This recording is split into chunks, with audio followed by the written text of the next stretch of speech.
வணக்கம். அனைவருக்கும் நல்லதே நடக்கும், நல்லது மட்டுமே நடக்கும். வாழ்க வளமுடன். இதுவரைக்கும் என்னோட சேனலை சப்ஸ்கிரைப் பண்ணாதவங்க சப்ஸ்கிரைப் பண்ணுங்க, மறக்காம லைக் பண்ணுங்க. களத்திர தோஷம்னா என்ன அப்படிங்கிறத பத்தி பார்க்கலாம். களத்திரம் அப்படிங்கிற சொல்லுக்கு பெண்ணுக்கு கணவனையும் ஆணுக்கு மனைவியும் குறிக்கும் சொல். களத்திர ஸ்தானங்கிறது லக்னத்திற்கு 7வது இடம். 7வது இடம் கிரகங்களால் பாதிக்கப்பட்டிருக்க கூடாது. லக்னத்திற்கு 1, 2, 4, 7, 8, 12 ஆகிய இடங்களில் சூரியன், செவ்வாய், சனி, ராகு, கேது போன்ற கிரகங்கள் இருந்தாலோ அல்லது சேர்ந்தாலோ அது களத்திர தோஷம். 4ஆம் இடத்தில் சனி, செவ்வாய், ராகு, கேது சேர்ந்திருந்தாலும் 2, 7 இடங்களில் அதிபதிகளுடன் சுக்கிரன் கூடி பாவ கிரகங்களுடன் சேர்ந்து 6, 8, 12ஆம் பாவகத்தில் இருந்தாலும் களத்திர தோஷம். சுக்கிரனுடன் சூரியன், சனி, ராகு, கேதுவுடன் சேர்ந்திருந்தாலும் 7ஆம் இடத்தில் பாவ கிரகங்கள் வீடாகி அதில் சுக்கிரன் இருந்தாலும் களத்திர தோஷம்.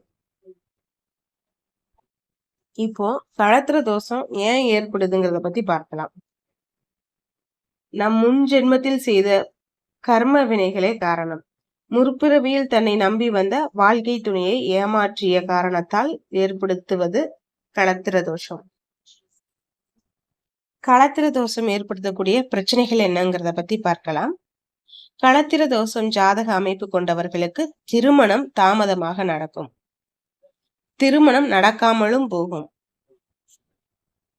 இன்னும் ஒரு சிலருக்கு திருமணம் நடந்தாலும் திருமண வாழ்வில் பிரச்சனை அதிகமாக இருக்கும். திருமண வாழ்க்கையில போராட்டங்கள் அதிகமாக இருக்கும். தம்பதியருக்கிடையே மனமுறிவு உண்டாகும். ஒரு சிலருக்கு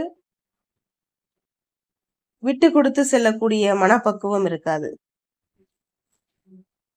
களத்திர தோஷம் உள்ளவர்களுக்கு களத்திர தோஷம் உள்ள அதே அமைப்பு கொண்ட ஜாதகரை திருமணம் செய்வது நல்லது.